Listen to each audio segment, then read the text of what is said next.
नाशवान सुख को बंद करो भोगना।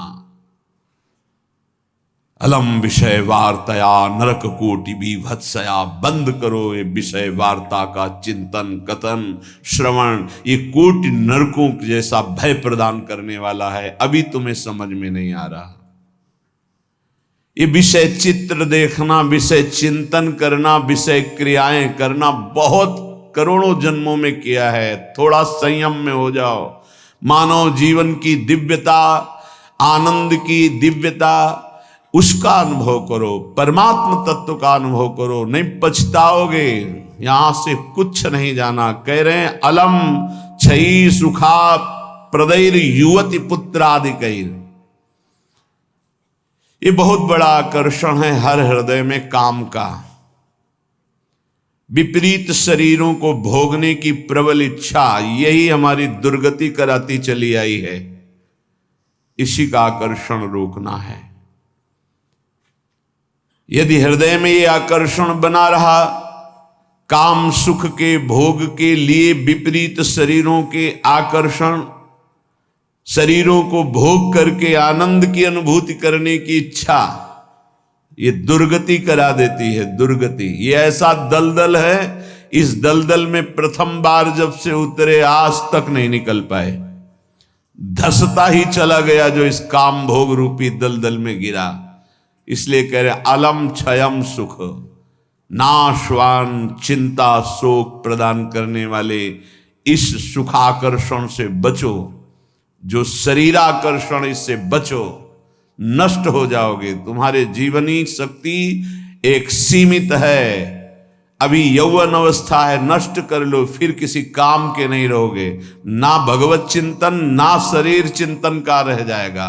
केवल शोक चिंतन, चिंता, भय और केवल नाना प्रकार की भयावह कल्पनाएं। बस संयम से नहीं चलोगे, धर्म से नहीं चलोगे तो कोई सुख तुम्हें कभी सुख प्रदान ही नहीं कर पाएगा। धर्मात्मा पुरुष धर्म पूर्वक जब सुख का सेवन करता है तो सुख उसे विरति प्रदान करता है, वैराग्य प्रदान करता है, फिर वो अनुराग के मार्ग में चल पाता है। इसलिए कह रहे कि ये क्षय नाशवान सुख है, अक्षय परमात्म सुख की तरफ बढ़ने के लिए तुम्हें मानव देह मिला था।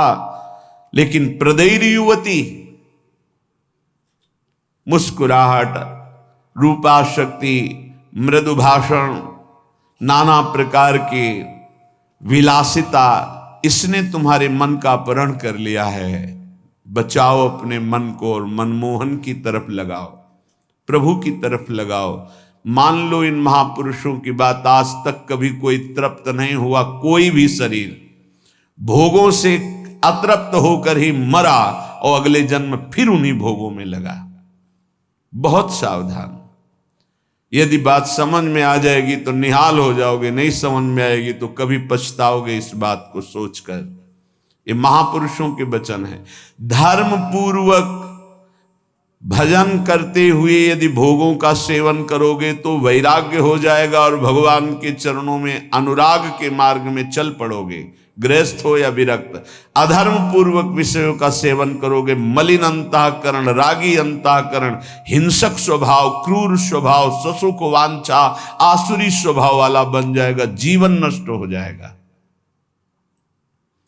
श्रीपाद कह रहे हैं वित्तादिकैर, धन के द्वारा भोगों को संग्रह करके भोगने की इच्छा, ये महान पापाचरण कराती है। अवस्था हो गई है भोग त्याग कर भजन करने की, फिर भी रुपए के बल से भोग भोगने की प्रबल आकांक्षा, खरीद के भोगेंगे। भोग लो, पैसा है, अभी पुण्य के द्वारा, पूर्व पुण्य के द्वारा तुम्हारे पास जो श्री है, लक्ष्मी है, उसका दुरुपयोग कर लो। दुरुपयोग, 4 भूखों को भोजन पवा देते उसी पैसे से तो तुम्हारी सदगति का कारण बनता। लेकिन 4 भूखों से पैसे छीन कर अपनी वासना की पूर्ति में लगा दिया, वो तुम्हारे सर्वनाश का कारण बन जाएगी। किसी को भी बाहुल्यता भोगों की मिलती, संपत्ति की मिलती तो उसके भोग के लिए नहीं, समाज सेवा के लिए मिलती है। तुम्हारा जितना खर्चा है कम से कम खर्चा करके काम चलाओ, और तुम्हारे पास जो अधिक संपत्ति है वो दूसरों की सेवा में लगाओ, बीमार की सेवा में लगाओ, असहाय की सेवा में लगाओ, भूखों की सेवा में लगाओ, पशु पक्षियों की सेवा में लगाओ, तो धर्म बन जाएगा।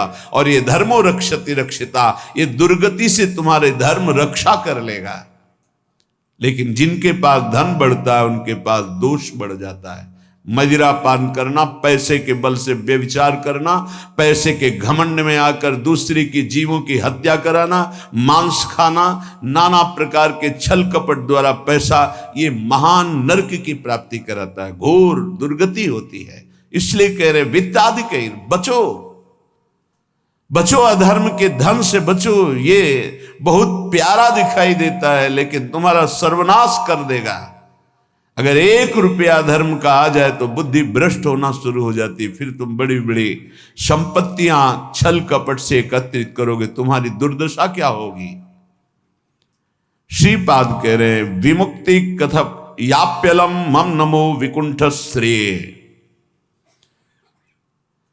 जो ऐसे आचरण करते हैं मुक्ति की चर्चा उनके लिए बेकार है। ममता रत सन ज्ञान कहानी, अति लोभी सन विरति बखानी, कामी समझिम हरि कथा, ऊसर बीज बय फल दशा। जैसे ऊसर भूमि में बीज फेंक दो बेकार चला जाए, ऐसे कामी पुरुष से भगवान के अनुराग की बात करो, ममता रत से ज्ञान की बातें करो, लोभी से वैराग्य की बातें करो, बोले सब बेकार हो जाती है। इसलिए बेकार हो जाती है कि उनके हृदय में इतनी मलिनता है को समझ ही नहीं पाएंगे। श्रीपाद कह रहे यद्यपि हम चर्चा कर रहे हैं कि अलम छई सुख प्रदैर युवती पुत्र वित्तादिकैर, पर फिर भी ये चर्चा बेकार है, क्योंकि ऐसे भोगी पुरुषों को चर्चा विमुक्ति की, मोक्ष की, परमार्थ पथ की समझ में ही नहीं आएगी। फिर भी हमारी प्रार्थना है कि आप समझने की चेष्टा करें। ये तुम्हारी संपत्ति, ऐश्वर्य, पुत्र, वित्त, स्त्री, परिवार, संबंधी, ये सब एक दिन तुम्हें छोड़ देंगे। तुम्हें अकेला यहां से जाना होगा। तुम्हारे पाप कमाए हुए और पुण्य कमाए हुए वही दोनों साथ जाएंगे। और यदि भजन कर लिया तो पाप पुण्य दोनों को विध्वंस करके वो भगवत प्राप्ति करा देंगे। शुभ अशुभ दुर्ग विध्वंस बल तब जयति जयति जग उच्चरे। जो श्री धाम वृंदावन के प्रेम का पिपासु हो, वैकुंठ के भी वैभव की तरफ आंख उठा के नहीं देखता। कथयाप्यलम मम नमो विकुंठ श्रेय, नमस्कार है वैकुंठ को, लेकिन मुझे उसके श्रेय, उसके वैभव से कोई मतलब नहीं। परम तु ही भवे भवे भवतु वार्षभाण्यथ, वृषभानु की पुत्री श्री लाडली जू किशोरी जू, परंतु मेरा मन श्री किशोरी जू के चरणारविंद में, जहां ब्रजेंद्र नंदन श्री लालजू महाराज मुकुट झुकाए हुए हैं। रसघन मोहन मूर्तिम विचित्र केलि महोत्सवोल्लसितम, राधा चरण विलोडित रुचिर शिखंडम हरिम वंदे। मैं श्री किशोरी जू महारानी जू के चरणों की उपासना करता हूं, जिनके चरणों में ब्रजेंद्र नंदन मोर मुकुटधारी स्वयं लालजू महाराज सर झुकाए हुए हैं। वही वृंदावन मेरा जन्म जन्म की आकांक्षा है, वही मेरा सर्वस्व वृंदावन है, जहां मेरी प्यारी जू और प्यारे जू विराजमान हैं। मुझे नहीं चाहिए वैकुंठ न वैकुंठ का वैभव। अब भी समय है। उपासक यदि आर्त भाव से भगवान से प्रार्थना करे तो प्रार्थना से बहुत जल्दी परिवर्तन होता है। भगवान सत हैं, चिदानंद हैं, प्रेमानंद हैं, करुणामय हैं, और एक भगवान का नाम है भक्ता अनुग्रह कारिणो। जो उनसे प्रार्थना करता है उस पर अनुग्रह कर देते, लेकिन प्रार्थना वही सुनी जाती है जो आर्त भाव हृदय से होती है। सच्ची मानना, तुरंत परिवर्तन देखा गया है। ये हम अपने जीवन की सैकड़ों बार की बात कह रहे हैं। जब कभी ऐसा आया है और प्रार्थना हुई है, मिनट पूरा होना मुश्किल हुआ है और उस प्रार्थना का उत्तर तत्काल मिल गया है। एक बार तो बस प्रार्थना करके हटे कि वह तुरंत उत्तर आ गया। वो ऐसे से ऐसा, अच्छा अच्छा, तत्काल तत्काल। बस अंतर ये होता है कि हम हृदय से प्रार्थना नहीं कर पाते, हमारी प्रार्थना कपट जाल से युक्त होती, इसलिए प्रभु मोहि कपट छल छिद्र न भावा। सच्चिदानंद रूपाय भक्तानुग्रहकारिणो माया निर्मित विश्वाय महेशाय नमो नमः। हे नाथ, आप सच्चिदानंद में हैं, सच्चिद आनंद में। तात्पर्य, हम आपको कुछ दे सकें ऐसी सामर्थ्य नहीं। सच्चिदानंद को हे पार्थिव जो मायाकृत पदार्थ हैं, भोग सामग्री, ये भ्रम हटा दीजिए। हमने कई बार प्रार्थना किया है, ये केवल हमारे भावों को प्रकट करता है, इसलिए वस्तु सामग्री का महत्व है। अगर भाव नहीं है तो कोई वस्तु सामग्री का महत्व नहीं। आप 100 कुंतल सोना चढ़ा दो, हमारे प्रभु के लिए कुछ नहीं है। कई बार आपको बताया है, समुद्र को रत्नगर्भा, पृथ्वी को रत्नगर्भा कहा गया है। ऐसे ऐसे पहाड़ हैं जो 4-4 लाख योजन के सोने के हैं, और वो सब मायाकृत है। आप देवलोक को जाइए, वहां स्वर्णिम भवन बने हुए हैं देव गंधर्व अप्सराओं के। अमरावती पुरी कैसी बनी हुई है, पढ़ करके महाभारत में देखिए कैसी देवराज इंद्र की सभा है, कैसी वरुण जी की सभा है, कैसी लोकपाल अग्नि की, वायुदेव की, होश उड़ जाएंगे। और ये सब मायाकृत है। ऐसे प्रभु को हम क्या दे सकते हैं? और ऐसे प्रभु को जब रोते हुए भाव से किसी ने पत्र अर्पित किया तो बिक गए एक पत्र में। पत्रम पुष्पम फलम तोयम। हे सच्चिदानंद प्रभु, आपके एक संकल्प से संपूर्ण सृष्टि प्रकट हुई है। ये प्रार्थना, मैं नीच आपको क्या दे सकता हूं नाथ? मेरे पास तो जो कुछ है वो सब आपका दिया हुआ है। शब्दों को देखिएगा, हे नाथ, मेरे पास जो कुछ है वो तो आपका दिया हुआ है। आपके एक संकल्प से संपूर्ण सृष्टि हुई है। नाथ, मैं आपको क्या दे सकता हूं प्रसन्न करने के लिए? आप मुझ पे अपनी तरफ से, अपनी कृपा से प्रसन्न हो। जब मैं शरीर की तरफ देखता हूं तो रोगा हरन्ति सततम प्रबला शरीरम कामादयोप्यनुदिनम प्रदहन्ति चित्तम मृत्युश्च नृत्यति सदा कलयन् दिनानि तस्मात् त्वमद्य शरणं मम दीन बंधो। अब अगर हम विचार करें शरीर के लिए तो नाथ, शरीर में कोई न कोई परेशानी बनी रहती। रोगाहरन्ति सततम प्रबला शरीरम, ये प्रबल रोग शरीर को छीन कर रहे हैं। High blood pressure, low blood pressure, sugar, ये वो। हम क्या आपसे वादा करें कि हम ऐसी साधना करेंगे कि आप प्रसन्न हो जाएंगे? पहली बात, बाहरी वस्तुओं की। नाथ, आपने एक संकल्प में अनंत ब्रह्मांडों का सृजन किया। स्वामी, मेरे पास जो वस्तु आपकी दी हुई है, मैं किस वस्तु से आपको रिझा सकता हूं? नाथ, वो तो आपकी दी हुई है। रही शरीर की बात, तो रोगाहरन्ति सततम प्रबला शरीरम, प्रबल रोग हमारे शरीर की शक्ति को छीण कर रहे हैं।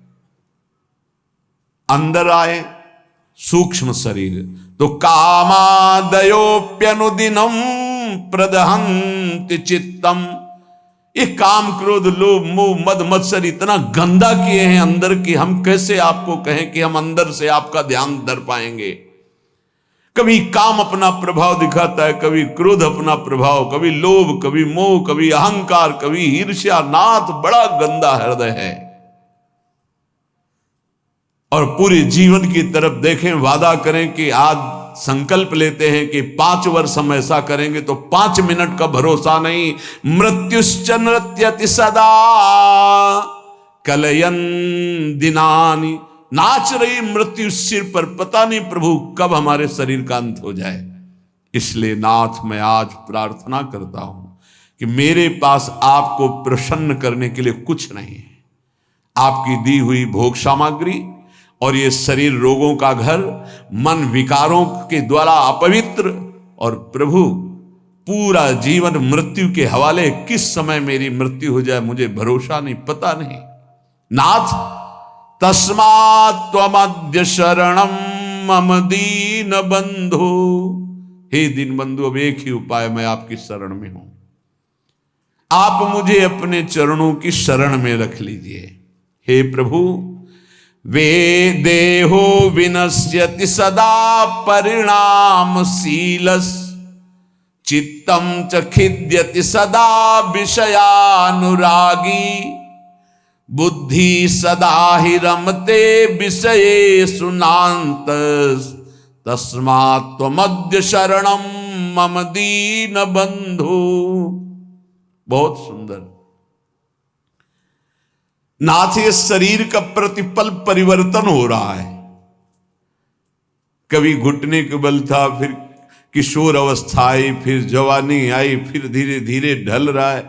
ये नाशवान शरीर नाश की तरफ जा रहा है और प्रभु मन प्रतिपल भोगों में लगा हुआ है, हमारा चित्त प्रतिपल भोगों में लगा हुआ है। ईमानदारी की बात देख लो, ये खाऊंगा, ये पीऊंगा, ये देखूंगा, ये भोगूंगा, ये भोगा, अब ये भोगूंगा, ऐसी ही गणित चलती रहती है अंदर। और मेरी बुद्धि बस एक ही बात, इस विषय को भोगने में ये सुख है निश्चय करती है, विषयों में सुख है। मारा गया प्रभु, मारा गया। कुछ भी ऐसा नहीं है जिस पर मैं टिक सकूं। शरीर टिक नहीं रहा क्योंकि नाशवान प्रतिक्षण नाश की तरफ जा रहा, मन प्रतिक्षण भोगों का चिंतन कर रहा, बुद्धि यही निश्चय करा रही कि भोगों में, रुपया में, घर में, मकान में, स्त्री में, पुत्र में, शरीर में, इन्हीं में सुख है। नाथ, कभी मैं आत्मा राम नहीं बन सका, अर्थात अपने स्वरूप को नहीं जाना कि मैं कौन हूं। इसलिए दीन बंधु अब आपकी शरण में हूं, बचा लीजिए मुझे। हे नाथ, मैं आपकी शरण में हूं।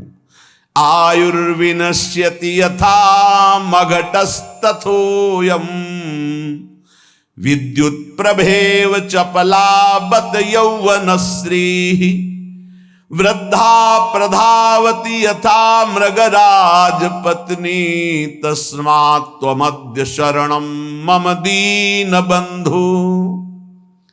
प्रभु, जैसे कच्चे घड़े के प्रभाव को जानो कि पानी डालते ही वो फैल जाता है, नष्ट हो जाता है, कच्चे घड़े में पानी नहीं टिकता। नाथ, इस तरह मेरा शरीर है, कच्चे घड़े की तरह, पता नहीं कब फूट जाए। जैसे पानी का बुलबुला बढ़िया दिखाई दे रहा है लेकिन किस क्षण फूट जाए उसका भरोसा नहीं, बिल्कुल ऐसे ही। विद्युत प्रभेव चपला बत यौवनश्री, ये जवानी, ये वैभव बिजली की तरह है, इसको भी देखा, बहुत चंद दिनों में नष्ट होते देखा। ये जो श्री अर्थात लक्ष्मी है, चपला है, इसे चंचला कहा गया है। ये किसी एक जेब में बराबर नहीं टिकेगी। वही रुपया लाखों लोग कह चुके हैं कि मेरा है और लाखों कहेंगे मेरा है, वो बदलता चला जाएगा, चपला है। आयुर्विनश्यति यथा मघटस्थ तोयम, विद्युत प्रभेव चपला बत यौवनश्री। ये जवानी, ये रुपया, ये भोग सामग्री, ये वाहवाही किसी की ब्याही हुई नहीं है। आज जवान हो, कल तुम्हारी दुर्दशा हो जाएगी। आज धनी हो, कल मांग करके तुम्हें खाने की भी हिम्मत नहीं रहेगी, ऐसी स्थिति आ जाएगी। बहुत होश में। वृद्धा प्रधावती यथा मृगराज पत्नी, जैसे सिंहनी खाने को तैयार है, ऐसे रोग युक्त वृद्धावस्था तुम्हारा इंतजार कर रही। जब धक्का लगा के घर से बाहर कर दिए जाओगे, कर्म के परिणाम में कुछ भी तुम्हारा नहीं, कोई भी तुम्हारा नहीं। ऐसे कितने उदाहरण हैं। इसलिए अभी दीन बंधु प्रभु के नाम जपने का अवसर जप लो, अभी प्रभु की शरण में हो जाओ, तुम्हारा मंगल हो जाएगा। इस पर भरोसा मत करो। जब घटनाएं सुनते हैं तो लगता है कि लोगों को सीख लेनी चाहिए। हरिशरणम अगर ये जीवन में नहीं है तो तुम्हारा सब जीवन व्यर्थ चला जाएगा। आयाद व्ययो मम भवत्यधिको अविनीते कामादयो हि बलिनो निबला समाद्या मृत्युर्यदा तुदति मां बत किं बदेयम। हे प्रभु, ये जो रुपये की आय है ये जीव को पागल बना देती है, धर्म से भ्रष्ट कर देती है। ये भी देखा है, जितना अधिक रुपया आएगा उतनी बुद्धि भ्रष्ट होती चली जाएगी। रुपये का सदुपयोग कोई महाभागवत कर पाता है? नहीं, रुपया बहुत बुरी तरह कर्म बिगाड़ देता है। जहां रुपया बढ़ा तो फिर कर्म बिगाड़ देता है, कुछ नहीं, भारी प्रमाद। ये जो आप लोग बैठकर सत्संग सुन रहे हैं, बड़ी भगवत कृपा है जो आप यहां आकर के सत्संग सुन रहे हैं, भगवत कृपा। संसारियों को भगवत चर्चा सुनने की ना प्रेरणा होती है, ना इच्छा होती है, ना समय दिया जाता है। और जिसे सत्संग नहीं मिला जीवन में, उसका जीवन कूड़ा बना रहता है। गंदे आचरण, गंदा खाना पीना, गंदा व्यवहार। भगवत प्राप्ति करना है, भजन करना है, ऐसा कहीं चिंतन ही नहीं है, कहीं चिंतन नहीं। बस कमाना, ये सत्य है संसार, ऐसा भाव, कमाना है, मकान बढ़िया बन जाए, रुपया बैंक बैलेंस हो, अमुक कार्य सोचते सोचते मर गया, फिर अगला जन्म हुआ, फिर यही सोच, कब तक चलता रहेगा? आयाद व्ययो मम भवत्यधिको विनीते। और जब आय अधिक होने लगती है और बुद्धि व्यभिचारी हो जाती है, धर्म से अधर्म की तरफ जाने लगती है, तो फिर उसका व्यय गंदे तरीके से होता है, गंदे तरीके से। जो धर्मात्मा पुरुष होते हैं उनका धन बहुत अच्छी तरीके, सो धन धन्य प्रथम गति जाकी। क्या?